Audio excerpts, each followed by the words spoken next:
اللہم صلی علی سیدنا محمد وعلی آل سیدنا محمد وعلی اصحاب سیدنا محمد۔ اگر ہم سچے غلام مصطفیٰ بن جائیں جیسے صحابہ بن گئے تھے، دنیا پہ نہیں چھا گئے تھے، کھجورے کھاتے تھے، اسلحہ نہیں تھا، لیکن ان کے پاس حضرت محمد مصطفیٰ کی محبت تھی۔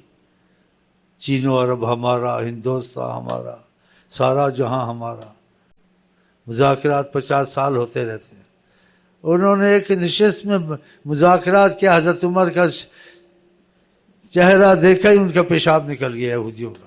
انہوں نے بیت المقدس کی فوراً چابیاں دے دی، حالانکہ ظاہری لباس نہیں ڈالا ہوا تھا، پیبند والے کپڑے ڈالے ہوئے تھے، کیچڑ میں پاؤں بھرے ہوئے تھے، اور گئے بیت المقدس فلسطین۔ کہا کہ اس بیت المقدس کی بات کرو، انہوں نے کہا بات نہیں ہے، معافی دیں آپ، یہ چابیاں لے لیں۔